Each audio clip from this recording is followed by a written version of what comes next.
오늘 성경 말씀은 제목이 아히야의 축복이다. 어떤 분은 이거 인쇄가 잘못된 거 아닌가, 이사야의 축복 아닌가 이러는데, 아히야의 축복이 뭘까요? 아브라함의 축복, 이삭의 축복, 야곱의 축복을 앞대가리만 따서 아히야의 축복이라고 하는 거예요. 아히야의 축복, 우리가 믿음의 조상이라고 얘기하는 아브라함, 이삭, 야곱이 받은 축복은 어떤 것일까요? 그 부분에 대해서 오늘 함께 살펴보려고 합니다. 아히야의 축복은 따라합시다. 도도한 신앙. 아브라함, 이삭, 야곱은 도도한 신앙생활을 한 사람들이에요. 도도한 신앙생활이 뭘까요? 아브라함은 따라합시다. 윗물은 더러워도, 한국 사회에서 조상 도움을 못 받고 아빠 찬스를 못 쓸 때 윗물은 더러워도 이런 말을 합니다. 아브라함의 신앙은 윗물은 더러워도 까딱없다. 아브라함은 아빠가 대단한 분이 아니었어요. 우상이나 만들어서 팔아먹는 데라, 아빠는 별로 좋은 사람이 아니에요. 근데 하나님이 아브라함을 보고 윗물은 더러워도 괜찮다. 이런 성경을 이렇게 창세기부터 쭉 보면 큰 흐름 중에 한 가지가 환경을, 배경을 원망, 핑계, 변명을 대는 것들은 복을 못 받더라고요. 어떤 상황에서도 그것을 이렇게 좋게 받아들이는 사람은 쓰임을 받는데, 원망, 불평, 짜증을 내면 어떤 사람은 그걸 원불교라 하더라고요. 원망, 불평, 교만, 원불교를 하면 거지 같은 생활을 한다는 거예요. 그래서 아브라함이 환경이, 배경이 좋지 않았어요. 아빠가 대단한 분이 아니에요. 윗물은 더러워도 네가 깊은 산속 옹달샘이 되면, 네가 복의 원천이 되거라 복의 근원이 되면 거기서부터 물방울이 똑똑 떨어져서 물방울이 되고 또랑을 이루고 내를 이루고 강을 이루고 천을 이루고 물길 따라 꽃길 따라 봄길 따라, 이게 물이 바다 덮음같이 흘러가면서 깊은 산속 옹달샘은 자정 능력이 있다 이러더라고요. 자기 정화 능력이 생겨서 흙탕물도 떠내려보내고 이파리도 떠내려보내고 흘러가면서 산천초목을 푸르게 하고 큰 세계 4대 문명 발상지다. 항상 물과 관련이 있는 거예요. 물과. 그렇잖아요. 윗물은 더러워도 환경이, 배경이, 스펙이 되지 않아도 네가 깊은 산 속에 원천이 되거라 복의 근원이 되면 역사가 달라진다는 거예요. 제가 여러분들 이해를 돕기 위해서 저희 집안 이야기를 하는 것을 이해를 하고 들어주세요. 저는 대한민국 지도의 제일 중간에 콕 찍으면 거기가 우리 집이에요. 이리 넘어가면 강원도고, 이리 넘어가면 충청도고, 이리 넘어가면 경상도고, 거기가 저희 고향이에요. 저희 집에서는 저 혼자 교회를 다녔어요. 저희 집에는 아무도 교회 다니는 사람이 없었어요.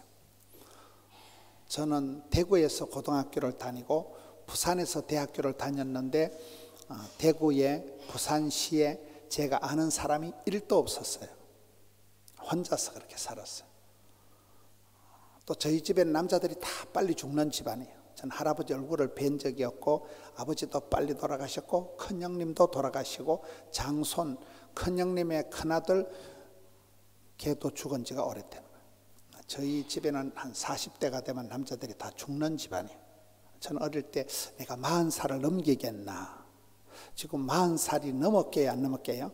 대겉박 색깔을 보시오. 저희 집에서만 약간 돌연변이에요. 저는 아파트 한 채 수술비를 말아먹은 사람이에요. 이런 보시기엔 제가 말짱해 보여도 제가 그런 병원 생활을 오래 했던 사람. 아파트 한 채 수술비를 말아먹은. 그러니까 사람들이 저를 볼 때 저게 인간이 되겠나? 부산에 아는 사람이 1도 없었다니까요. 저희 집에는 서리 맞은 집사도 한 명 없었어요. 서리 집사 알아요?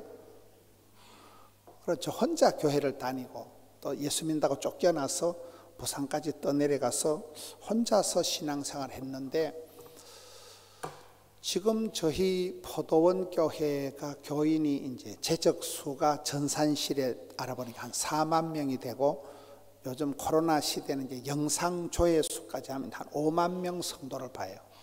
저희 교회. 제가 부임했을 때 권사님이 2분 계시던데 지금 권사님들이 1200명이 되고 찬양대가 1000명이 되고 주일학교 교사가 350명이고 이렇게 되는 거예요. 뭔 얘기를 이렇게 복잡하게 하는가 하면, 아브라함이 혼자서 75세 영감님 때 하나님을 믿고 따라 나섰지만은, 여러분 중동에 가서 아브라함 연구소에 제가 한 3년 전에 두바이에 있는 우리나라 그 자이툰 부대인가, 그 동명부대, 레바논에 있는 동명부대를 위문 공연을 가봤어요. 대한민국의 육군 군종감이 저희 교회 청년이에요. 제가 전도사 할 때 우리 교회 학생 출신이 군대 가서 31년 동안 군 생활을 하고 대한민국 군목 가운데서 제일 높은 군종감이 되어서 이제 전역을 앞두고 저랑 같이 해외 파병 부대에 위문을 가졌더라고요. 그래 레바논을 가보니까, 레바논이라고 들어봤어요? 그게 뭐 두로와 시돈이다, 가나안이다, 다 그 동네도만, 그 동네가. 거기에 갔더니만 그 아브라함 연구소 얘기를 들어보니까, 아브라함이 75세 영감님 때 혼자 하나님을 믿고 그게 시작이 원조가 돼가지고 지금 아브라함의 자손이 37억이라는 거예요. 기독교도 믿음의 대장이 아브라함, 이슬람도 믿음의 조상이 아브라함, 유대교도 믿음의 조상이 누구게요? 아브라함이에요. 아브라함 한 사람이 시작된 게 족보를 만들고 보물지도를 그리고 이게 물길 따라 꽃길 따라 세계 37억의 그러한 족보를 만든 거잖아요. 그게 윗물은 더러워도 너 한 사람이 깃발을 들면 당대에 벌써 많은 역사가 일어난다는 거예요. 저희 교회가 그런 부산에서 조그마한 교회였는데, 제가 지금 저희 교회 담임 목사가 된 지 24년 됐거든요. 24년 만에 부산을 대표하는 교회로 되는 거예요. 한 사람이 깃발을 들면 네가 복의 근원이 되거라.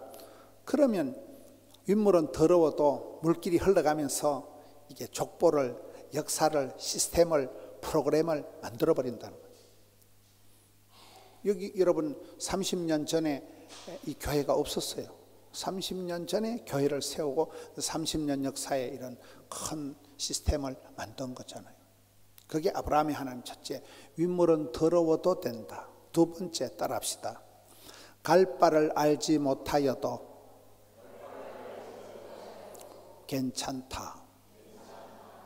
아브라함은 두서가 없었어요. 75세 영감님 때 갈 바를 알지 못하여도 하나님이 본토 친척 아비 집을 떠나라, 익숙한데 편안한데 정든 곳을 떠나라. 그래서 아브라함이 두서도 없이 떠났지만은, 우리 하나님은, 아브라함의 하나님은 광야에 길을 내시고 사막에 길을 내시고 광야에 강을 내시고, 아브라함에게 있었던 어떤 그 기대를 언덕은 없었지만은, 갈 바를 알지 못했지만은 아브라함 속에 있었던 그 개척 정신, 도전 정신, 모험 정신, 창의 정신이 있기 때문에 두서가 없이 나섰지만은 지금 아브라함이 그런 굉장한 역사를 이루는 거잖아요. 성경에 보면 눈에는 보이는 것이 없고, 아브라함의 조카 롯은 볼 때 산 좋고 물 좋은 여호와의 동산 같은 그 땅을 취했다가 폭삭망하지만은 집에 상속을 물려줄 사람이 아무도 없고 거의 피부치 하나밖에 없던 조카마저 떠나가고 난 뒤에 아무것도 없는 상태에서 하나님이, 아브라함아, 이제 너는 동서남북을 바라봐라. 네 눈에 보이는 거 다 준다. 가로 세로 종과 행을 밟아봐라. 네 발바닥으로 밟는 것, 네 눈에 보이는 것 사통팔달의 복을 주겠다. 그렇게 하면서 아브라함이 갈 바를 알지 못했지만은 길이 없으면 길을 내고 아브라함 속에 있던 그 개척 정신이 역사를 만들어 간 거예요. 그렇잖아요. 저는 이렇게 뭐 공부를 많이 하거나 그렇지가 않아요. 저는 유학파도 아니고 제 설교를 여러분 보시다시피 아시다시피 굉장히 제가 촌발충만하고 사투리도 많이 쓰고 제가 그렇지만은 그러한 갈 바를 알지 못했지만은 어차피 자빠진 김에 쉬어가자. 가난이 교사다. 시장이 반찬이다. 우는 아이 젖주자. 피곤이 능력이다. 스트레스가 양념이다. 이런 논리로 아무것도 자랑할 게 없었기 때문에 도전하고 부닥치고 이렇게 나가다 보니까 제가 좋아하는 말이 5현이라고 있어요. 현실에 최선을 다하자. 현장의 달인이 되자. 현재에 감사하자. 현저한 클래스를 이루자. 현역에 은퇴는 없다. 그러면 현찰이 많아진다는 말이 있어요. 닥치는 대로 해보는 거죠. 매뉴얼이 없으니까, 도서가 없으니까, 롤모델이 없으니까. 저희 집에는 예수 믿는 사람이 아무도 없었다니까요. 제 인생에 콩나라 판나라 얘기할 사람이 아무도 없었어요. 지금은 저희 교회가 고신교단에서 제일 큰 교회가 됐습니다. 지난달에 9월달에 전국 교단 총회를 저희 교회에서 했습니다. 어린이 대회를 하면 어린아이들이 5,000명이 모여서 본당에서 이렇게 성경 고사를 치를 수 있는 사이즈의 교회가 거의 전국에 우리 교회하고 한두 교회밖에 없는 거예요. 얼마나 감사합니까? 그런 정도의 사이즈가 된 거예요. 교회를 이렇게 예배당을 사고 짓고 한 게 4번 한 거예요. 4번. 평생에 한 번 하기도 힘든데 예배당 건축을 4판 한 거예요. 지방에서. 어차피 길이 없으니까, 어차피 방법이 없으니까, 두서가 없으니까 그냥 저질러 보는 거예요. 저지름의 법칙이라고. 그래서 저는 신앙생활의 원칙이 가만히 있는 게 제일 나쁘다. 여러분 은혜 받을까 싶어 겁나고 뭐 그런 사람들이 있다더라고요. 가만히 있는 사람은 은혜 받을 일도 없고 시험 들 것도 없고 그리고 아무 일도 없었다. 확실히 짜부러지는 거잖아요. 그래서 우리는 막 애를 쓰고 용을 쓰고 도전하다 보면 뭐인가가 이루어진다. 그래서 여러분 현대그룹의 정주영 회장님이라고 그분이 울산에 가보면 울산이라는 도시는 거의 현대도시입니다. 울산의 현대중공업, 현대자동차가 휴가가 들어가면 울산 도시 자체가 다 휴가가 되는 거예요. 그게 울산역에서 그 방어진 쪽으로 바닷가를 이렇게 매립해서 도로를 닦아서 200억 정도 되는 도로를 닦아서 그 울산시에 기부를 한 분이 현대그룹 정주영 명예회장님입니다. 그분은 국민학교밖에 못난 분이에요. 근데 그분이 그 도로를 닦아서 했는데 그 도로에 가보면 아산로라고 그 도로 중간에 이렇게 큰 돌비가 있어요. 그게 보면 고 정주영 회장님이 불굴의 도전 정신과 개척 정신을 가지고 이 도로를 닦아서 울산시에 헌금했다는 거예요. 정주영 회장님이 가지고 있는 그분은 가방끈이 짧은 분이에요. 속에 있는 불굴의 도전 정신을 가지고 안 되면 되게 하고 하다 보면 길이 열리고 그런 도전 정신으로 하다 보니까 역사를 만들어가는 아브라함의 역사가 그랬고 많은 사람들이 그렇습니다. 저는 오늘 또 아까 제가 어떤 권사님한테 우리나라 LG다 삼성이다 이런 기업들이 이렇게 동구권에 진출할 때 그 초창기 얘기를 들었습니다. 초창기에는 얼마나 힘들었습니까? 그 적성국가에 훈련을 받고 비자를 받고 와가지고 혈혈단신 날라와서 그때 그 개척정신 도전정신을 가지고 지금은 이 유럽에서도 대한민국 제품들이 주류를 이루고 역사가 지금 많이 달라진 거죠. 대한민국을 모르는 사람이 없잖아요. K-팝이다, K-푸드다, 뭐 BTS를 모르는 사람이 별로 없는 거예요. 그렇게 역사가 달라진 거예요. 불굴의 도전 정신을 가져오는 거예요. 세 번째 따라합시다. 기도는 길어도 응답은 순간이다. 아브라함은 100세의 아들 하나 낳았습니다. 여러분 여기에 100세 되시면 한번 손 들어보세요. 웬만하면 100세 되기 전에 죽어요. 제가 목회를 하면서 100세 생신 감사예배를 딱 한 번 해본 거예요.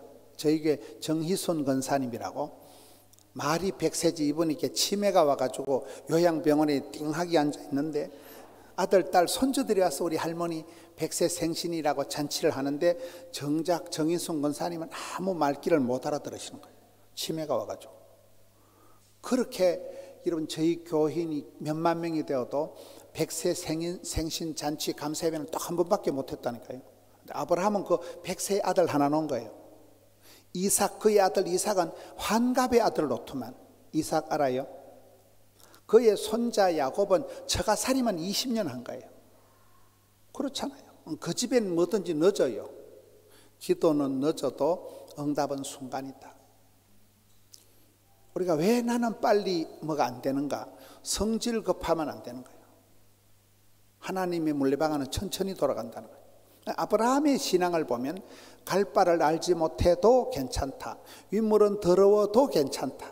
기도 응답은 늦어도 까딱없다. 이게 도도한 신앙이라는 거예요. 그 아브라함이 지금 우리의 믿음의 조상이 되어 있는 거예요. 그렇잖아요.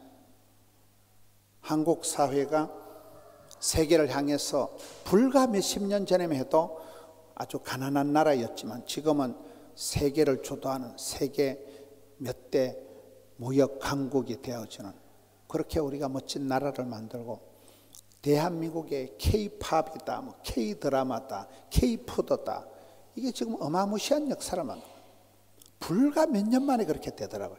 한국 사람들이 가지고 있는 그 특유의 그런 도전정신, 특유의 그 모험심이 그냥 길이 없으면 길을 내고 안 되면 되게 하고, 그런 도전의식 가운데서 그 아브라함이 가지고 있었던 스타일, 갈 바를 알지 못해도 윗물은 더러워도 까딱없다는 거예요.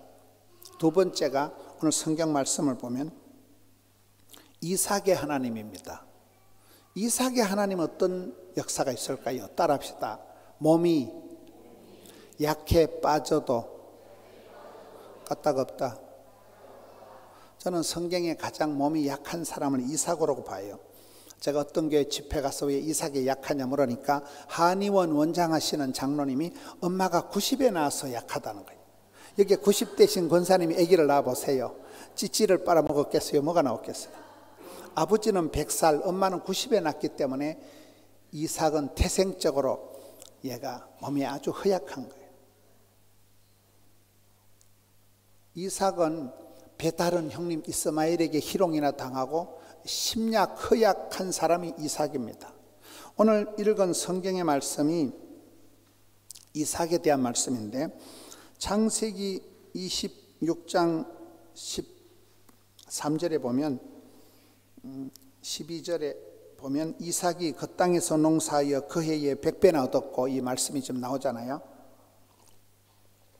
저 표현이 우리나라 성경에 상당히 점잖게 되어 있는 표현이에요. 저걸 제 방식대로 얘기하면 이삭이 그 재수 없는 땅에서 농사하는 것이 망할 놈의 해에 집구석도 하나 못 지키고 자기 와이프도 하나 커버 못하는 쪼다 같은 게, 이런 식이에요. 저 말씀이. 그 해가 뭐냐? 창세기 26장 1절에 보면 100년 만에 지는 큰 가뭄이 진 해예요. 여러분 세계 역사를 우리가 보면 주기적인 어떤 대지진이 일어나거나 흑사병, 전염병이 치고 지나가거나 대가뭄이, 대홍수가 칠 때 역사가 달라지는 거예요. 그런 천년의 문화유산이 있던 도시가 사람이 살 수 없는 폐허가 되어버리는 거예요. 그렇잖아요. 그 해가 어떤 해냐? 창세기 26장에 100년 만에 한 번 지는 어마무시한 그런 가난이, 그 기근이, 가뭄이 져가지고 살아있는 모든 동식물이 말라 비틀어지는, 당체 농사를 해먹을 수 없는, 입에 풀칠을 할 수 없는 그 고약한 해, 재수 없는 해가 그 해입니다. 그의 그 땅이 뭐냐? 그게 보면 그랄골짜기예요. 그랄골짜기가 블레셋. 이런 블레셋이 뭐예요? 팔레스타인이 블레셋에 나오는 단자잖아요. 팔레스타인, 그것들은 지금도 이스라엘과 싸우는 철천지 원수의 나라. 좀 대한민국 같으면 공장을 하다가 개성공단에 가서 공장을 하는 거예요. 그럼 여러분, 서울 땅에서 공장을 하던 사람이 지금 개성공단에 가서 공장을 하면 공장이 돌아가요, 안 돌아가요? 개성 몰라요?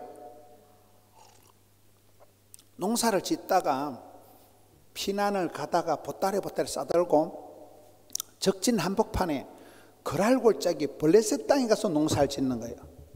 거기다가 이삭이 와이프가 예뻤잖아요.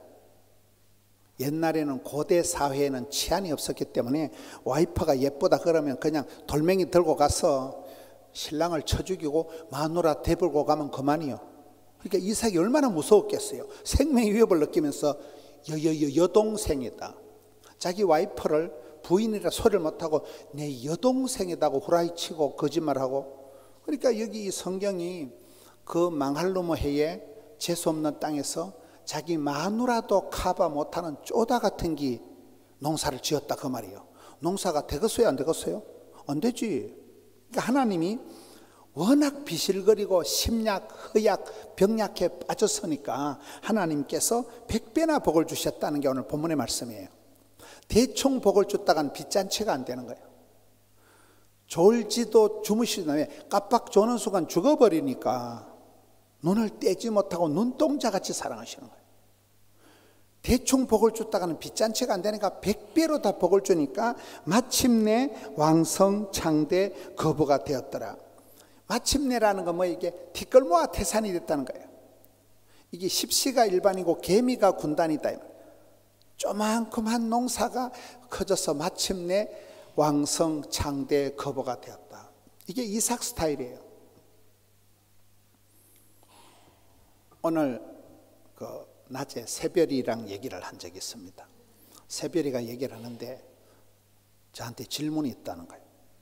애가 뭔 질문하냐 물어보니까 왜 성경에 그런 둘째가 막둥이가 그런 둘째 아들이 왜 장남이 아닌데 장남이 되고 야곱의 원래 장남은 르우벤인데 왜 르우벤이 장자 노릇을 못하고 왜 그 넷째 유단이 뭐 저 끝물에 나오는 베냐민이다 요셉이가 왜 그렇게 복을 받느냐는 애답지 않은 수준 높은 질문을 하더라고요. 그래가지고 제가 설명을 했지요. 여러분 성경의 큰 흐름이 세컨드, 작은 자, 둘째, 그 작은 자들에 대한 그게 성경의 창세기부터 요한계시록까지 도도히 흘러갑니다. 아담의 첫째 아들은 아벨이 아니에요. 장남이 가인이잖아요. 몰라요? 야곱도 둘째예요, 둘째. 다윗은 8대 중에 끄트머리 막둥이에요. 성경의 사상이 유대인들이 이스라엘 백성들 자체가 늘 역사 속에서 아웃사이드였다는 거예요. 약간 그 찌끄레기 같은, 약간 그 쪼다 같은, 약간 변방의 아웃사이더들이 소자, 약자, 병자 그런 사람들이 계속해서 역사를 이어가는 이게 이스라엘 역사라는 거예요. 이게 성경 역사라는 거예요. 그렇잖아요. 우리가 성경을 보면 하나님이 똑순이를 이쁜이를 원더우먼을 불러서 역사한 적이 없더라고요. 항상 소자, 빈자, 약자, 그런 작은 자, 가난한 사람, 무식한 사람을 들어 역사하시는 거예요. 여러분 예수님의 제자들이 예수님께서 제자들을 선발할 때 오디션을 봤어요, 예비고사를 쳤어요, 무슨 신체검사를 했어요. 그냥 갈릴리 바닷가 지었다 가다 막 불러 제키는 거예요. 이런 베드로가 갈릴리 수산고등학교를 나왔게요. 가방끈이 없어요. 베드로가. 대사도 바울을 봅시다. 대사도 바울의 제자가 디모데입니다. 가말리엘 문화생, 로마 시민권, 바리새인 중에 바리새인이 사도 바울입니다. 그러면 사도 바울이 믿음의 아들 후계자를 선발할 때 오디션을 보거나 선발 시험을 하는 게 아니고 디모데를 아들로 후계자로 선택을 합니다. 디모데는 한마디로 바울의 후계자가 될 감이 안 되는 거예요. 디모데 전서 5장 23절에 보면 디모데는 비위가 약하다. 이런 비위가 약한 사람은 어디 가서 밥을 잘 먹을까요? 못 먹을까요? 적응력이 떨어져요. 밥 못 먹어요. 자주 병이 났다. 걸어댕기는 종합병원이 디모데요. 그런데 디모데후서 1장에 보면 맨날 겁을 먹고 쪼다같이 빌빌 싸니까, 야, 하나님이 우리에게 주신 것은 두려워하는 마음인데 너 뭐 때문에 소심병 환자냐? 니 왜 그렇게 소심하고 겁을 내냐? 소심병 환자라니까요. 아빠는 헬라인, 엄마는 유대인, 혼혈아예요. 아빠는 또 빨리 돌아가셨어요. 편모 설화에서 자랐어요. 결격 사유의 가정에 있는 사람이 디모데. 디모데에 대한 경력을 쭉 보면 디모데는 대사도 바울의 후계자가 될 감이 안 된다니까요. 근데 왜 하나님은 그런 약한 자, 작은 자, 둘째, 셋째, 끄트머리를 쓸까요? 하나님은 약할 때 강함되게 하시는 거예요. 약할수록 하나님 은혜가 온전히 나타나게 하시기 때문에, 그래서 여기 성경에 이삭의 하나님을 믿으면 몸이 허약해도, 마음이 심약해도, 몸이 신체가 병약해도 까딱없다니까요. 이게 도도한 신앙을 하려고 해요. 세 번째 따라합시다. 야곱의 하나님. 야곱의 하나님 어떨까요? 따라합시다. 성질이 개떡 같아도 주께서 찰떡같이 쓰신다. 여러분, 성경의 성격이 가장 지랄 같은 게 야곱이라고 봐요. 야곱은 이름 자체가 사기꾼, 쏘기다, 약탈자 이런 뜻이 있어요. 엄마 뱃속에서부터 쌈박질을 하고 태어날 때부터 남한테 지는 게 있어서 형님 발목을 딱 붙잡고 태어나는 거예요. 거의 그 야곱의 스타일을 보면 그의 표현대로 험악한 세월을 살아온 사람이에요. 야복강에서 20년 동안 원수된 형님하고 사이를 회복하려고 잔머리 굴리는 거 보면 완전 치사빤스입니다. 형님도 쏘겨먹고 아버지도 쏘겨먹고 외삼촌 쏘겨먹고 평생 사기치고 야반도주하는 게 야곱이라니까요. 그 야곱이 선물을 보따리 보내도 해결이 안 되니까 못생긴 와이퍼를 전진 배치하고 잘생긴 와이퍼 뒤에 꼽을 쳐놓고 못생긴 거 죽어버리면 잘생긴 거 데리고 토껴버리려고 온갖 잔머리를 굴리고 완전 치사빤스라니까요. 그런 야곱이 야복강에서 씨름할 때 보세요. 추의 사자 바지가랑이를 잡고 주님 내게 복을 주시옵소서. 주님 복을 안 주려면 내를 막 쉐리 밟아 죽여버려라. 복을 받는 게 낫겠어요? 죽는 게 낫겠어요? 성경에 보면 복 있는 사람이 있는데, 갑절의 영감이 있는데, 백배의 결실이 있는데, 천대까지 복을 받는 유대인들은 숫자에 대해서 굉장히 예민합니다. 613가지 율법이 있다. 하지 말라는 게 365가지다. 유대인들은 이 숫자에 대해서 굉장히 민감해요. 백배의 결실이 있는데, 천대까지 복을 받는 명가가 있는데, 갑절의 영감이 있는데 왜 있는 복을 안 받냐 이 말이에요. 야곱은 성격상으로는 너무나 야비한, 너무도 인간적인 사기꾼 같은 게 야곱이라니까요. 저는 성경에 야곱을 제일 싫어해요. 저하고 닮은 게 많아서 싫어요. 그런데 제가 왜 이렇게 목회를 잘하는가? 제가 목회 잘하거든. 여러분 잘 모르시지만 부산에서 제일 큰 교회 중에 한 교회, 대한민국을 대표할 수 있는 목회자가 저라고 또 생각을 할 수도 있을 수도 있어요. 남들은 뭐라 하든지 간에 좀 그 정도가 돼버린 거예요. 왜 그렇게 목회를 잘하냐면 제 속에 야곱 같은 게 있어요. 여러분, 제가 대한민국의 목회자가 1000명이 덤벼도 저를 못 이기는 게 한 가지가 있어요. 어떤 목사님이 저한테 덤벼도 저를 이길 수 없는 한 가지가 있어요. 그게 뭔지 가르쳐 드릴까요? 따라 합시다. 더러운 욕심. 제가 사람 욕심이 하늘을 찌르고 일 욕심이 하늘을 찌르고 배우려고 하는 욕심이 하늘을 찌르는 거예요.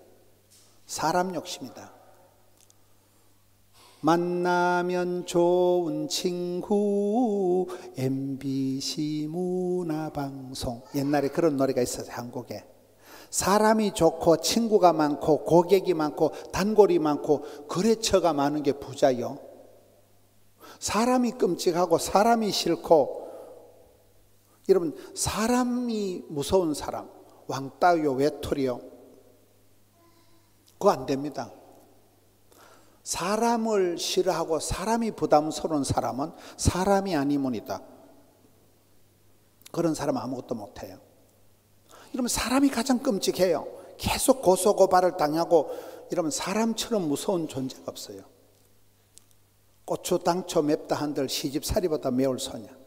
시골에 밤길 가다 호랭이 만나는 게 무섭다 그래요? 사람 만나는 게 무섭다 그래요?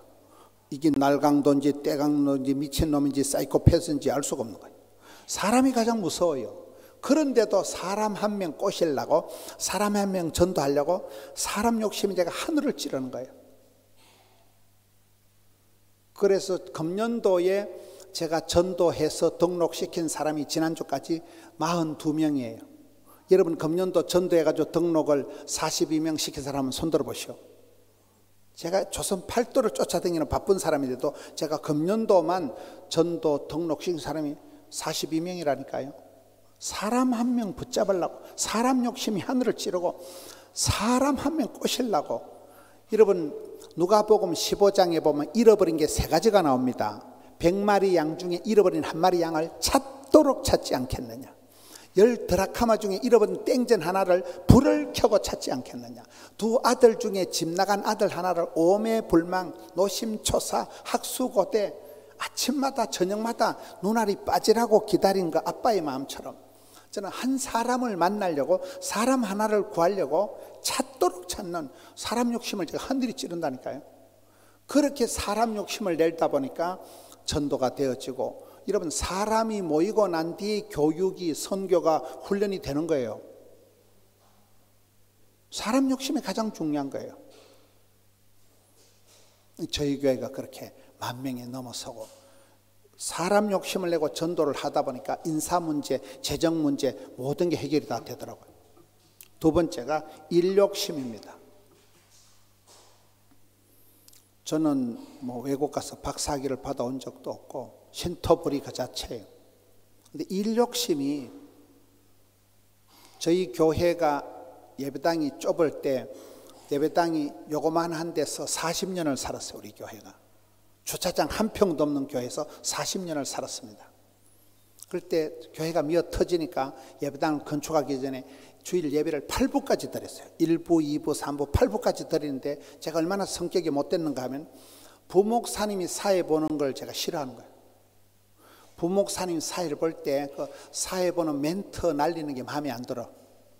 야, 찬송을 좀 박력 있게 선창을 해야지 찬송을 왜 그렇게 매가리가 없이 부르냐. 멀리 멀리 갔더니 아주 피곤하고 자빠져라 이 썩을 놈아. 뭐 때문에 찬송을 그딴 식으로 부르냐. 좀 세게 불러라. 한 옥타브 높여가지고 찬송이라도 힘차게 하박국에 나오는 시계오롯에 맞춰서 찬송이라도 빵실하게 불러야지. 너 뭐 때문에 아주 장송을 불러라 이 썩을 놈아. 그래서 사회를 어리버리하게 하는 부목산을 내려라. 사회를 제가 다 봅니다. 부목사님이 사회 보는 게 마음에 안 들어서 제가 혼자 사회 보고 북치고 장구치고 다 하는 거예요. 일 욕심이 하늘을 찌르는 거예요. 코로나가 터졌을 때도 서울에 가서 집회라고도 4시간 5시간 차를 타고 내려와서 새벽 기도를 하고 그 다음에 또 올라 서울 가서 집회하고 이 짓을 한 거예요. 제가 지금 여기 와 있으면 그렇지 한국에 있으면 새벽 기도를 혼자 다 한 거예요. 부목사님들이 쫙 있어도 제가 일 욕심이 하늘을 찌른다니까요. 그래서 제가 그때 느낀 게 바쁠 때 진도가 팍팍 나간다. 힘들 때 힘줄이 불끈 생긴다. 스트레스도 양념이다. 피곤이 능력이다. 부담이 사명이다. 이런 식으로 하다 보니까 여러분 막 교회 예배당 공사를 600억 원을 벌리 놔놓고 CT에서 CB에서 노다지 방송 거의 매주 녹화를 하고 가장 바쁠 때 초교파적으로 전국을 싸돌아다닐 때 제가 건강이 제일 좋았더라고요. 교회가 제일 부흥되더라고요. 그래서 제 논리가 바쁠 때 진도가 팍팍 나간다는 거예요. 제 스스로 이렇게 쉬려고 하질 않은 거예요. 스트레스가 양념이다. 피곤이 능력이다. 이렇게 살아가다 보니까 그 일욕심이, 여러분 피곤하다, 힘들다, 죽겠다, 못 살겠다 그런 소리 하지 마세요. 저희 어머니가 시골에서 농사 짓는 분이었어요. 평생을 농사 짓다 골병이 들어서 우리 어머니는 병원에 무슨 과에 가도 다 해당이 되는 거예요. 전시만시 골병이 들어가죠. 근데 어머니가 세브란스에서 심장병 수술도 하고 오만 때만 수술을 다 하셨는데 제가 워낙 효자인지라 86세까지 사셨어요. 근데 어머니가 가장 싫어하는 게 요양병원 가시는 거예요. 지금은 한국의 요양병원이 시설이 좋습니다마는 수십 년 전에 어머니가 세브란스에서 심장병 수술하고 잠시 요양병원에 계셨는데 굉장히 끔찍하게 생각하더라고요. 야, 요양병원은 인간 고래장이다. 거의 막 다 말기 암 환자들이 누워 계시니까 코에 호스 꽂고 이런 분들이 누워 계시니까 우리 어머니가 기겁을 한 거예요. 그래서 우리 어머니는 요양병원 안 가려고 막 역사적 사명을 띠고 엄청 운동을 열심히 하시는 거예요. 시골에서 매일 자가용을 타고 동네를 한 바퀴 돌아. 시골의 할머니들, 한국에 그 유모차 알아요? 유모차를 딱 밀고 할머니들이, 이게 자가용이에요. 유모차가 매일 동네 한 바퀴 도는 거예요. 그래서 어머니가 전시만시 수술하고 막 투석까지 하시면서도 86세를 장수하셨어요. 어머니는 요양병원에 가는 걸 끔찍하게 생각한다니까요. 여러분, 요양병원 안 가기 위해서 어머니가 굉장히 이기적으로 운동을 하시더라고요. 그 부분이 우리 자식들이 볼 때도 좋았어요. 아프지 마세요. 아파서 죽게만 해봐라 죽여버린다 이랬잖아요. 아프다 소리 하지 마라. 여러분이 알아서 운동하고 알아서 컨디션 조절하고. 저도 사역을 해보니까 바쁠 때 진도가 팍팍 나는데 일 욕심이 하늘을 찌르는 거예요. 웬만하면 가는 거예요. 죽을 똥 살 똥 모르고 하는 거예요. 그럴 때 그 바쁜 시절에 진도가 팍팍 나가면서 여기까지 오더라고요. 세 번째가 배우려고 하는 욕심이 강합니다. 오늘 아침에도 어떤 그 가이드 하시는 집사님이 뭐 재미있는 얘기를 하시더라고요. 그대로 제가 받아 적은 거예요. 그대로 얘기하다가 항상 메모를 합니다. 바로 그냥 받아 적은 거예요. 노르웨이가 어딘지 아세요? 노루가 다니는 길을 노르웨이라 하더라고요. 저는 이게 처음 들어봤거든요. 노르웨이. 근데 뭐 이게 옛날에 아재 개그로 많이 나왔던 말이라 하더라고요. 저는 처음 들어봤으니까 바로 적는 거예요. 써먹으려고. 이렇게 조선 팔도를 다니면서 온갖 얘기를 다 받아 적고, 배워서 남주자, 벌어서 섬기자, 알아서 면장하자. 저희 교회가 부흥될 수밖에 없는 게 초교파적으로 대한민국 교회들을 다니면서 좋은 프로그램을 그대로 뺏겨오는 거예요. 다른 교회 가서 뭐 좋은 전도지가 있으면 우리 연구를 안 합니다. 대가리도 안 돌아가는데 연구할 거면서 그냥 가져왔다가 이름만 바르샤바 한인교회 싹 지우고 포동교회 해가지고 그대로 써버립니다. 뺏겨서 다 하는 거예요. 우리 교인들은 내 집은 만민이 기도하는 집이라, 저런 현수막 보면 저 현수막이 그냥 처발라 놓은 게 아니야. 목사님이 1년 동안 기도하다가 받은 레마의 말씀을 붙여놓는 거잖아요. 저걸 갖다가 그대로 설교를 하면 우리 교인들은 어디서 뺏겨온 줄을 몰라. 저희는 다른 교회 가서 뭐 화장실에 뭐 좋은 게 있다 그러면 그걸 뜯어와. 그 교회는 다시 갖다 처발라 놓겠지. 항상 그렇게 배움에 대한 욕심, 일에 대한 욕심, 이게 하늘을 찌르니까. 여러분, 야곱을 하나님이 다루실 때, 야, 네 이름 먹고 야곱인데요, 사기꾼인데요, 다시는 네 이름을 속이는 자 야곱이라 하지 말고 이긴 자 이스라엘이라 이렇게 하잖아요. 이런 하나님이 야곱과 씨름을 할 때 야곱을 이겨 먹었을까요? 저주었을까요? 저는 그게 복음이라고 봐요. 하나님 우리를 보실 때 뭐가 우리가 이쁘겠어요? 얼마나 우리가 100% 순수하겠어요? 너는 100% 순결하고 한 점 부끄러움이 없이 그런 인간은 없어요. 인생에 정비공은 없다고, 정답은 없다, 비밀은 없다, 공짜는 없다, 그걸 정비공은 없다 그러잖아요. 100점짜리 인생은 없는 거예요. 완벽주의 결벽증이 정신병의 시초다 이런 말이 있어요. 여러분, 유달리 깔끔을 뜨고 들어버려. 그런 사람들은 정신병자라는 거예요. 완벽주의가 정신병의 시초라니까요. 거지가 오래 산다는 게, 거지가 이것저것 주워 먹다가 일찍이 항체가 형성돼서 오래 산다는 거예요. 유달리 깔끔을 떠는 건 병 걸리면 죽어버리는 거예요. 여러분, 야곱을 하나님 보실 때 이뻐서가 아니라 이 사기꾼 같은 놈아, 이 성질이 아주 고약한 속이는 자, 그 야곱을 하나님께서 저주셨다니까요. 여러분, 아빠가 어린 아기하고 팔씨름하면 아빠가 이길까요? 아기가 이길까요? 어떤 애비가 있어, 썩을 놈이 한 주먹도 안 되는 새끼가 해가닥, 그런 애비가 없지. 아이가 우리 아들 져준다니까요. 엄마가 어린 공주님하고 숨바꼭질 할 때 아가야 엄마 잡아봐라 하고 엘리베이터 타고 10층까지 올라갔다가 3시간 뒤에 나타나는 엄마가 있을까요? 엄마는, 친정엄마는 치맛자락 다 보여주고 아이고 우리 아기 잘한다 줘준다니까. 하나님 우리를 보실 때 야 이 사기꾼 같은 놈아, 야 이 엉터리 같은, 그렇게 하면서도 야곱에게 져주신 것이 성격은 개떡 같아도 하나님이 그 야곱을 찰떡같이 쓰셔서 야곱의 축복의 주인공이 됐잖아요. 야곱 집안을, 그걸 부인이 4명이고 애가 12명인데 그런 집을 한국말로 배지밀 가족이라고 해요. 콩으로 만든 배지밀, 콩가루 집안이라고 그러는 거예요. 이런 엉망진창인 집안을 하나님이 폐기 처분 안 하고 재활용해서 고쳐서 쓰셨다니까요. 그래서 저와 여러분 보세요. 아브라함이 하나님이라 하면 갈 바를 알지 못해도, 윗물은 더러워도 환경, 배경, 조상, 원망, 핑계 탓하지 말라는 거예요. 상관없다니까요. 네가 원조가 되면 돼. 네가 시작점이 된다는 거예요. 이삭이 하나님 뭐라고요? 몸이 허약하고 병약해도 심약해도 약할수록 강해지는 게 신앙의 원리라는 거예요. 약한 사람이 동병상련이고, 약할 때 그때 은혜 받는 거예요. 약하기 때문에 하나님이 졸지도 주무지 않고 눈동자같이 지켜주신다니까요. 100배로 다 복을 주신다니까요. 약할 때 은혜 가운데 역사가 일어나는 거잖아요. 야곱의 하나님 뭐라고요? 성격 가지고 고민하지 말라는 거예요. 저는요 성격이 안 좋아요. 아무 상관없다니까요.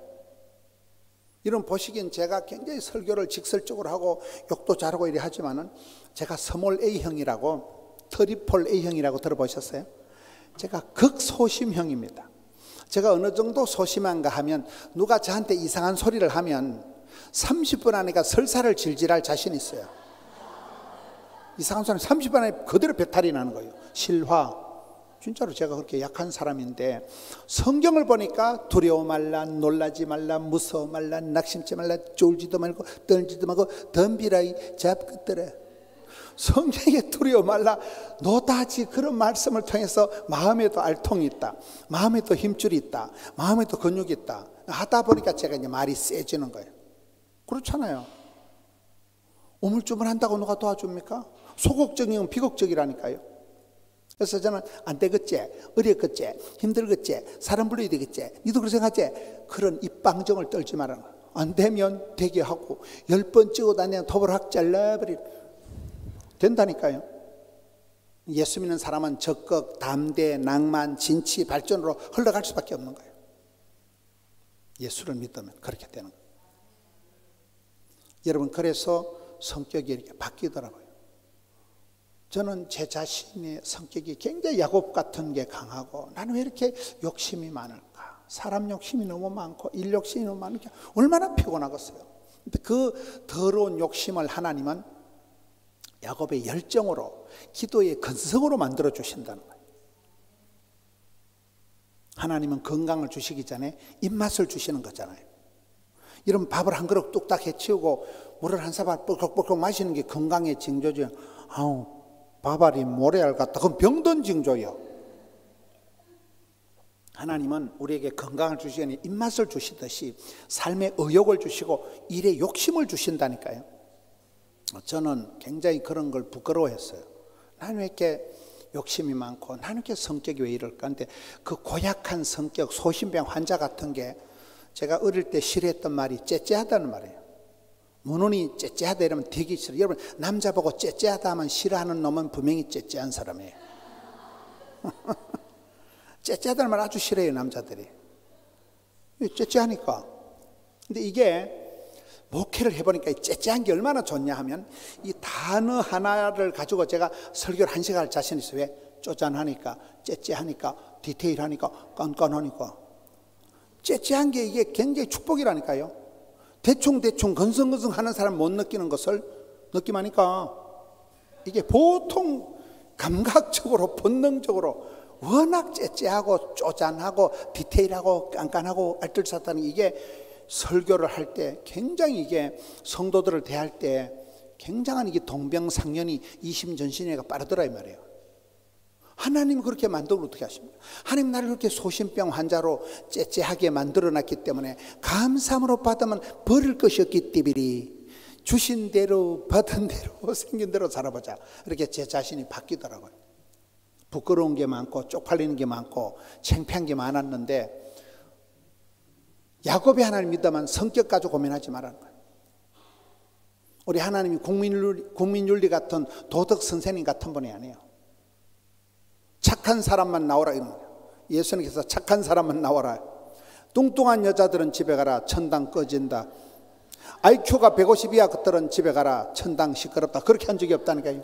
누구든지 예수 믿으면 구원받는다는 거예요.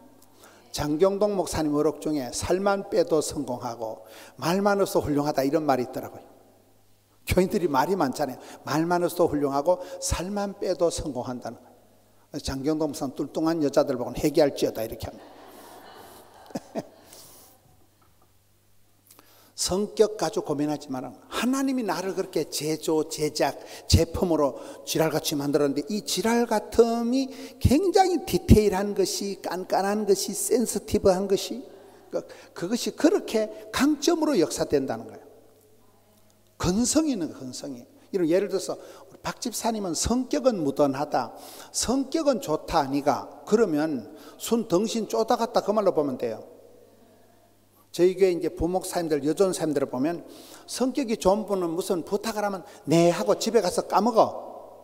성질이 못된 것들은 그 근성이 있어가지고 끝장을 봅니다. 그래서 성격이 못된 것들이 야곱과 같이 야복강을 건너면서 이름이 이제 야곱이가 이스라엘이 되는 그런 변화의 축복을 받으면 된다니까요. 야곱이 하나님을 믿어버리면 그런 고약한 기질마저도 그게 기도의 근성으로 포기할 수 없는 그런 영적인 열정으로 하나님이 쓰신다는 거예요. 마지막으로 요셉의 하나님은 뭘까요? 따라합시다. 스텝이 꼬여도 까딱없다. 요셉처럼 여러분 팔자가 복잡한 사람이 있겠어요? 어릴 때 엄마가 죽습니다. 엄마 없는 하늘 아래서 자란 사람이 요셉이에요. 여러분 아빠는 돌아가셔도 되는데 엄마가 없으면 이게 심각하대요. 한국 사람들은. 애기들이 길 가다 자빠질 때 아빠야 이렇게 자빠질까요? 엄마야 이렇게 자빠질까요? 엄마가 굉장히 중요해요. 애들한테는. IQ는 아빠, EQ는 엄마 이러잖아요. 엄마의 그 영향력이 제일 지대합니다. 한국적인 상황에서. 그런데 요셉은 어릴 때 엄마가 돌아가셨다니까요. 그리고 10명에 되는 형님들이 왕딸을, 외톨이를 인신매매 시켰잖아요. 그리고 10년 동안 보디발의 집에 가서 노예 생활하고 난 뒤에 주인 사모님하고 미투가 걸려가지고, 미투 알아요? 요셉이는 입도 뻥긋 못하고 억울한 누명을 쓰고 감옥에 갇힙니다. 감옥에서 친구 술 맡은 관원이 꿈 해석해주면 잘 봐준다고 했는데 잘 해줄게요 안 해줄게요 까먹었잖아요. 그러니까 요셉의 인생이 스텝이 꼬일 대로 꼬인 거예요. 여러분 10년 전에 여기 폴란드의 바르샤바에 내가 와 있을 거다 하고 생각한 사람이 얼마나 있겠어요. 코로나 때 주제가는 내일 일은 난 몰라요 하루하루, 그게 코로나 주제가라더라고요. 한국에서 결혼식을 예약을 해놨다가 취소를 하고 모이질 못하니까 결혼식장에 뭐 19명 들어가고 이러니까 결혼식이 안 되잖아요. 별꼴이 반쪽인 게 코로나 시대에 해집이 안 되는 거예요. 무슨 행사를 예약을 못 하는 거예요. 여러분 요셉이 너무나 두서가 없는 요셉이 스텝이 엉망진창이 된 게 요셉이잖아요. 근데 성경은 기록하기를 하나님께서 요셉과 함께 하심으로 범사에 형통한 자가 되었다. 형통이 아니에요. 불통, 먹통, 막통이요. 성경의 형통이란 단어는 지금은 엉망진창인데 몇십 년 지나고 나면 비로소 해석이 되어지는 것을 형통이라고 하는 거예요. 지금은 감사가 전혀 안 되는데 제가 CBS 한국의 CBS 방송국에 이렇게 올포원 방송을 지금 5년째 하고 있는데 거기에 이제 같이 방송하는 분이 만나교회 분당의 김병삼 목사님이고 김동호 목사님하고 지금 5년째라고 하는데 두 분 다 중간에 암 수술을 하더라고요. 김동호 목사님이라고 들어보셨어요? 그분이 당뇨를 32년을 앓았어요. 그래서 당뇨가 심해가지고 해마다 연초에 가면 1월달, 2월달, 3월달을 태국 치앙마이 가서 골프를 치시는 분인데 당뇨를 체크하러 갔다가 목사님 당뇨가 문제가 아니고 목사님 폐암입니다. 암도 이렇게 착한 암이 있고 나쁜 암이 있어요. 폐암이 걸려서 이분이 폐암 수술을 하고 난 뒤에 그 다음에 또 전립선암 수술을 한 거예요. 전립선 암수술하는데 갑상선 암수술 또 한 거예요. 이분은 몇 년 어간에 암수술 3가지를 한 거예요. 삼관왕이다 이러더라고요. 그래가지고 이분이 이제 암수술하고 다 토하고 이렇게 그 항암을 하고 있을 때 성경을 보니까 이사야에 내 백성을 위로하라 이 말씀이 은혜가 되더라는 거예요. 여러분 성경 말씀이 무단히 은혜가 되면 힘들 때 많습니다. 그래서 김동호 목사님이 아이고 하나님은 내 백성 위로고 나발이고 내가 죽을 지경입니다. 그러니까 아니다 니는 사명이 내 백성을 위로하라. 그래서 이분이 음식을 다 토하고 이러면서 몸을 질질 끌고 나가서 날기새 날마다 기막힌 새벽 유튜브 방송하는 거예요. 아들이 3명인데 둘째 아들이 그걸 스마트폰으로 찍어가지고 그걸 이렇게 유튜브를 올린데 전국의 암 환자들이 하루에 한 10만 명씩 그 방송을 봅니다. 암 수술을 그렇게 하고도 방송실에 가서 그 밥을 먹는데 본죽이라고 한국에 도시락이 나오는데 맛대가리 한 개도 없는 거예요. 말라 빠진 그 짠 그 음식을 저보다 더 잘 먹어요. 분당에 여러분 우리들 교회 김양재 목사님이라고 들어봤어요? 몰라요? 천당 밑에 분당 몰라요? 김양재 목사님이 서울대학을 나와가지고 자기는 시집 잘 갔다면서 장로님 권사님제에 시집 갔는데 신랑이 37에 죽습니다. 신랑이 의사예요. 37에 신랑이 죽고 가부가 된 거잖아요. 근데 이 김양재가 대단한 게 신랑이 그날 병을 발견하고 그날 죽는데 신랑이 죽기 전에 뭐 돈 내놔라 뭐 은행 통장 이런 거 안 물어보고 당신 빨리 회개해라. 당신 회개 안 하면 지옥 간다 해가지고 그 신랑이 죽어가는 새벽에 신랑을 회개를 시킨 거예요. 그리고 50대가 되도록 혼자 살았어요. 성경 묵상만 해가지고. 그러다가 그분이 분당에 강남에 개척교회를 해서 지금은 교인이 10,000명이 넘습니다. 부목사님들이 뭐 수십 명인데 전두환 대통령 아들이 거기 전도사 하더라고요. 전두환 알아요? 몰라요? 그것도 유방암이 걸렸잖아요.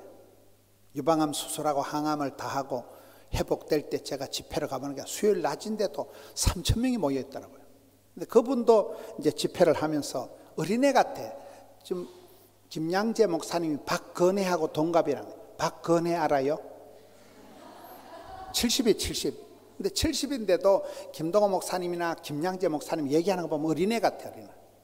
지가 얘기하다 울고 지가 웃고 어린애 같아. 그러니까 이분들이 그렇게 건강하신 거예요. 암을 수술을 하고 해도 까딱없는 거예요.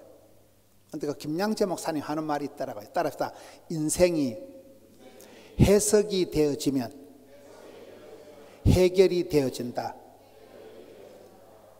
복잡한 내 인생이 사건보다 해석이라고. 해석이 되어지면 그 얽히고 설킨 실타리같이 복잡한 내 인생의 문제가 한 방에 해결이 되어진다는 거예요. 따라합시다. 회개하면 회복되고 항복하면 행복해지고 해석이 되면 해결이 되어진다. 이분들 하는 말이에요. 여러분 요셉같이 살아가면 되는 게 한 개도 없는 거예요. 엉망진창인 거잖아요. 스텝이 꼬일 대로 꼬인 게 요셉인데 그것을 성경은 요셉은 팔자가 고약하다 하지 않고 형통하다 하는 이유가 뭐냐는 거예요. 여러분 우리가 마음으로 계획하고 준비를 하지만은 인생이 하나님이 결제하시는 것은 다르다 이러잖아요.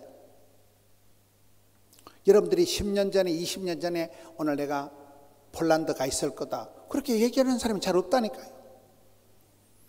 엉망진창이 같은데 요셉의 일생이 결정적으로 드러나는 건 창세기 45장이에요. 거기 제가 3가지를 깨달았어요. 첫째는 대기근 때, 우리말로 하면 IMF 때, 코로나 때 형제들을 만나더만 위기가 기회라고. 예수 믿는 사람은 큰 어려움을 닥치만 불안함도 있지만 약간의 설레임도 있다는 거예요. 아따 하나님이 뭐 때문에 이렇게 오지게 터지게 복을 주실까. 하나님이 큰 어려움을 주실 때는 역전의 하나님이 꼴등해도 뒤로 돌아 하는 순간 1등 한다 그러잖아요. 그러니까 어려울 때 약간 설레임이 온다는 거예요. 위기가 기회가 되니까요. 여러분 요셉이가 형제들을 상봉할 때가 회피할 때가 아니에요. 명랑한 조건이 아니에요. 7년 대기근 때 온 땅에 식물이 말라 비틀어 죽을 때 대기근 때 형님들을 상봉했다니까요? 몰라요? 가나안 땅에 농사를 못 지으니까 형님들이 애굽에 양식이 있다는 소문을 듣고 양식을 얻으러 오는 거예요. 요셉은 어간을 갖추고 보좌 위에 높이 앉아 있는데 형님들이 10명이 거지 발사기가 들어와서 총리 전하 밥 좀 주세요 하니까 요셉이 보니까 그 새끼들이야. 그럼 요셉이가 계작들을 대령해라 이렇게 했어요. 성경에 보면 나는 요셉이라는 표현이 나와요. 거기서 세 가지가 있는데 첫째는 대기근 때 큰 위기 때에 가족이 만났다는 거고, 두 번째는 요셉이 형님들을 만났을 때 울어버립니다. 대성통곡을 합니다. 눈물 테라피라고 들어봤어요? 진짜 치사빤서 같은 놈은 피도 눈물도 없다 이런 말이 있잖아요. 요셉이 목석 같은 사나이 아니고 독종이 아니라는 거예요. 요셉이가 형님들을 만났을 때 대성통곡을 했다는 것은 눈물은 H2O가 아니고 영혼의 해독소라는 거예요. 여러분 울고 싶을 때 실컷 울고 나면 오장육부가 다 후련하다는 거예요. 눈물을 흘릴 때 그때 영혼의 해독이 된다니까요. 여러분들이 교회 와서 찬송을 부르다가 목이 꺽꺽 메어 본 적이 몇 년이에요? 크리스찬들은 정기적으로 주기적으로 설레임이 울림이 떨림이 있어야 되는데 교회 와서 찬송을 부르다 울고 설교를 듣다가 남들은 다 웃는데 혼자 눈물을 줄줄 흘리는 주기적인 그런 현상이 있어야 된다는 거예요. 그래서 우리가 부흥회를 하는 거예요. 옛날에 다 부흥회 때 은혜 받은 거거든요. 이러나 저러나. 근데 점점 이제 사람들이 뺀질거리는 거예요. 점점 사람들이 감각이 없어지는 거예요. 피리를 불어도 꿈쩍을 안 하는 거예요. 점점 우리가 매너리즘 같은 게 와가지고 웬만한 메시지를 들어도 꿈쩍을 안 하는 거예요. 그게 화인 맞은 양심이 되는 거예요. 요셉이가 목석 같은 사나이가 아니고 형님들 만났을 때 울어버렸다니까요. 대성통곡을 했다는 것은 가슴이 촉촉한 사람이에요. 그 눈물을 흘리면서 마음의 해독이 다 돼서 형님들한테 미움이 다 녹아내린 거예요. 세 번째, 요셉이 형들을 보고 한 말이 있습니다. 따라합시다. 나는 요셉이라. 형님들이 팔아먹은 개가 아니라는 거예요. 보디발의 아내 그 미친년 하나 만나서 팔자가 꼬인 재수없는 사나이가 아니라는 거예요. 나의 하나님께서 나의 가는 길을 아시고 My way, 하나님이 예비하신 섭리하신 주의 길을 쭉 오다 보니까 여기까지 왔다는 거예요. 나는 요셉이라는 거예요. My way를 왔다니까요. 여러분 사람들이 살아가면서 선교사님들이 보면 어떤 나라에 들어가려고 언어를 수십 년을 준비했다가도 비자가 나와서 나라를 바꾸더라고요. 우리가 살아갈 때 보면 내일을 알 수가 없어요. 아무리 내가 최선을 다하고 준비를 해도 인생은 사람이 마음으로 계획할지라도 경영할지라도 그 걸음을 인도하시는 분은 하나님이시라니까요. 요셉의 생애를 보면 엉망진창이 되고 자기가 계획했다가 정반대 현상이 일어났지만 요셉이 자살하지 않고 요셉이 포기하지 않고 나의 가는 이 길 끝에서 나는 주님을 보리라 영광에 내 주님 그때 보자 이 새끼들아 이씨. 얼마나 많은 사람들이 중간에 내 인생을 속단하는 거예요. 하나님 나를 버리셨다는 거예요. 하나님 내 기도 안 들어주신다는 거예요. 많은 사람들이 자기 주도적으로 계획을 하다가 인생이 꺾어지고 스텝이 꼬일 때마다 너무 쉽게 속단을 하고 포기하는 사람이 많습니다. 그럼 뒤돌아보라니까요. 성도의 가는 길은 오늘 네 가지를 생각해 봤습니까? 아브라함이 하나님 뭐라고요? 윗물은 더러워도 갈 바를 알지 못해도 기도가 길어도 환경 배경이 도무지 은혜가 안 되는 것 같아도 하나님은 상황 배경을 초월해서 아브라함 믿어버리면 네가 복의 원조가 될지어다. 네가 시작점이 될지어다. 여러분 한 분 때문에 족보가 달라지고 여러분 한 분 때문에 그 회사의 시스템이 프로그램이 달라진다니까요.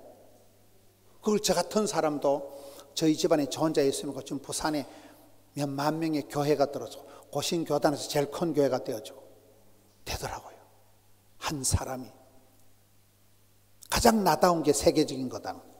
독특한 비교 불가능한 대체 불가능한 그 사람만의 독특한 어떤 흐름을 역사를 족보를 만들어 버리는 거예요. 이삭이 하나님 뭐라고요? 약해 빠져도 여러분이 아무리 기질적으로 섭약, 희약해도 문제가 없다니까요. 약할수록 하나님 능력이, 은혜가 온전히 나타나는 거예요. 신체적인 기질적인 약함을 부끄러워하지 마세요. 따라합시다. 남을 부러워하지 말고 나를 부끄러워하지 말자. 세 번째, 야곱의 하나님. 아까 성격 얘기했죠. 성격은 개떡 같아도 하나님이 그 기질을 쓰시는 거예요. 그 욕심꾸러기 기질이 열망이 되는 거예요. 기도에 건성이 있는 거예요. 끝장 보는 그 건성이 있는 거예요. 저와 여러분이 짜들어 복도 없으면서 어떤 열정이 없는, 건성이 없는, 그게 더 문제라니까요. 냅두세만 내 이래 살다 죽어볼라요. 그게 더 문제라고 보는 거예요. 나가 하나님 앞에 반드시 쓰임받고 부름받고 사랑받고 축복받고 귀염둥이 예쁜둥이 우리 자기 한국도 자기 행남자기 내가 반드시 복을 받아야 되겠다. 그리고 열망이 있어야 된다는 거예요. 그 기질이 욕심꾸러기 같지만은 그게 기도의 근성이 될 때는 하나님 쓰신다는 거예요. 요셉의 하나님 뭐라고요? 내 계획이 수포로 돌아가고 내 스케줄이 엉망진창이 될 때도 하나님은 섭리하신다는 거예요. 내 생각보다 뛰어나신 하나님의 뜻이 이루어진다는 거예요. 그렇잖아요. 뒤돌아보면 요셉의 생이 형통하다는 게 지금은 전혀 감사가 안 되지만 수십 년 지나면 재해석이 되고 감사가 되는 게 형통이라니까요. 요셉이 왜 17살에 우리 한국 나이로 고등학교 2학년 나이에 애굽에 팔려갔을까요? 조기 유학, 비자 면제, 토플 면제, 비행기 테러 일어났다고 낙타등에 얹혀가서 쑥 들어갔잖아요. 10년 동안 보디발의 징에서 시다바리, 따까리, 삐꾸, 가방모찌를 왜 했을까요? 10년이 지나야 강산이 변한다는 사실. 다윗이 피난 생활을 10년 했습니다. 그 10년 동안에 그 요셉이 막둥이로서 그 기질을 떼 빼고 광내는데 철딱선이었는 거 막둥이 기질을 청산하고 글로벌 리더십을 갖추는데 10년의 세월이 필요 충분 완전하다니까요. 왕실의 감옥, 살아서 못 나온다는 왕실의 감옥에서 왜 2년을 썩었을까? 여러분 석사, 박사 코스가 2년이라는 과정. 석사 과정, 박사 코스가 2년이라니까요. 등록금 면제받고 MBA 과정이 특수 속성 경영대학원이 2년이었다니까요. 그렇게 보면 요셉이 30살에 총리가 되는데 여러분 성경 민수기를 보면 레위인들이 가장 본격적으로 쓰임받는 나이가 30살입니다. 애굽의 공무원 시험 치 나이가 30살입니다. 하나님은 정확하게 타이밍을 맞추신다는 거예요. 사람이 보기 꺾어지고 팔려가고 엉뚱한 데 발령이 나고 야 죽겠다 이걸 때리치워 말어. 이런 우리가 얼마나 그런 삶을 살아갑니까? 전혀 기대하지 않을 때 발령이 나버리는 거예요. 이거는 발령이 아니고 내보고 나가라는 거 아이가 이거. 그럴 때 성질 급한 놈이 술값 먼저 낸다고 성질 급하면 안 돼. 따라합시다. 참고 버티고 인내하고 개기면 된다. 성질 급한 놈이 술값 먼저 낸다. 조금만 참으면 옆에서 다 내준다니까. 저도 이렇게 지금에서 이렇게 웃으면서 이런 얘기를 하지만은 오랜 세월을 우울하게 살은 거예요. 내만 꼴꼴하다고. 저는 방학 때 명절 때 고향에 가는 게 싫었습니다. 저 혼자는 부산에 버틸 자신이 있는데 명절에 방학 때 집에 한번 갔다 오면 우울증이 재발할 것 같은 거예요. 망할 놈의 집구석. 집에 가면 자랑할 게 없었어요. 너무나 집안 환경이 우울했어요. 지금 이렇게 웃으면서 이런 얘기를 하는 거잖아요. 그때는 진짜 싫었어요. 그런 게. 세월이 지나가면서 버릴 것이 하나도 없게 되는 거예요. 그 서러웠던 시절, 어려웠던 시절이 다 플러스 알파가 되고 간정거리가 되더라고요. 그래서 우리가 여러분 기질상으로 어떻든 신체상으로 어떻든 성격이 어떻든 고민하지 말라니까요. 하나님이 주신 것을 감사함으로 받으면 버릴 것이 없기 때문에 아브라함이 하나님을 믿어버리면 이삭의 야곱의 요셉 하나님을 믿어버리면 하나님이 독특한 그런 아이의 축복을 통해서 세상에 비교할 수 없는 하나님이 여러분의 인생을 총괄을 하시면서 디자인을 하시면서 인도를 하셔서 세월이 지나가면 그 한 아이가 여러분 설교를 저같이 일하는 목사 봤어? 없어? 비교 불가능한 대체 불가능한 어떻게 저렇게 사투리를 써가면서 저렇게 욕지거리를 해가면서 가장 유니크하게 독특하게 세상에 돌도 없는 가장 나다운 게 세계적인 거라니까. 믿거나 말거나. 내 방식대로 하는 건 내 방식대로. 제가 미국에 집회를 가보면요, 제 설교는 통역이 안 된대. 통역이. 통역 하지 마라. 통역할 필요 없다. 기 있는 자는 존말할 때 들을지어다. 그냥 듣고, 뭐 뉴욕 집회, 뭐 온갖 연합 집회 다 하고 다 통역 안 해도 됩니다. 뭐 알아들을 사람 다 알아들어. 여러분, 설교 때마다 다 은혜 받으면 대가리 터집니다. 한마디만 은혜 받아도 본전 찾는 거예요. 성경 한 구절만 은혜 받아도 본전 찾는 거예요. 맞잖아요. 여러분, 자신을 쪽팔려 하거나 부끄러울 필요가 없다니까요. 내가 우리 아버지 빨리 돌아가시라고 내가 고사를 지냈어요? 작정 기도했어요? 제가 가난한 집안에 태어나려고, 불신가정에 태어나려고 고사를 지냈어요? 살다 보니까 집구석이 그 시간으로 들어가고있어요. 그래서 여러분, 자기 성격 가지고, 자기 환경 가지고, 자기 기질 가지고, 자기 인생 스케줄 가지고 아무 걱정할 필요가 없다니까요. 세월이 지나보면 하나님은 반드시 합력해서 선을 이루신 하나님. 성질 급하게 나대지 말고 포기하지 말라는 거예요. 아브라함의 하나님, 이삭의 하나님, 야곱의 하나님이 나의 하나님이 되시면 독특한 길을 걸어가는, 세월이 지나가면 누구든지 당대에 여러분 삶의 족보를 만들어가는, 호랑이는 죽어서 가족을 남기고, 사람은 죽어서 이름을 남기고, 그렇지 않은 죽어서 간정거리를 남기는, 이야, 저 집사님 진짜 대단하다. 폴란드에 와서 당대에 역사를 만들어가는, 그렇지 않은 여러분 집안의 문중의 가문의 기쁨이 되어버려요. 당대에 그래 되는 거예요. 금방 애기들이 자라고. 저 같은 그런 가정에서 자랐어도 부산을 대표하는, 교단을 대표하는, 아파트 한 채 수술비 말아먹은 사람이라니까요. 극소심형 그런 사람, 암 수술을 하고 아파트 한 채를 말아먹고 그래도 지금까지 살아있잖아요.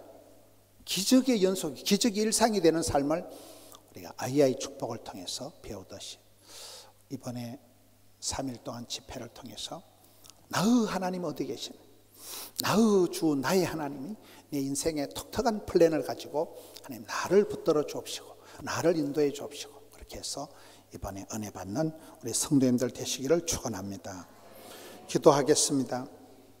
하나님 아버지, 감사합니다. 성회를 열어주셨사오니 이번 성회 때 하나님 평생의 말씀을 들려주시옵소서. 주의 말씀을 청종할 때 저희들의 마음을 열어, 눈을 열어, 귀를 열어 듣게 하여 주시옵고, 오 성령 하나님, 우리의 마음에 감화 감동 역사하여 주시옵소서. 마음의 썸뿌리가 제거되게 하여 주시고 묵은 땅이 기경되게 하여 주시옵고, 주여 하늘의 역사를 이루어 주시옵소서. 답답하고 클클하고 복잡한 모든 일들을 주여 제거하여 주시옵소서. 성령이여 우리 가운데 역사하여 주시옵소서. 아버지의 뜻을 이루어 주시옵소서. 하나님의 본심, 아이의 축복을 깨닫는 이 한 시간 삼아 주시옵소서. 감사를 드리올 때 예수님 이름으로 기도하옵나이다. 아멘.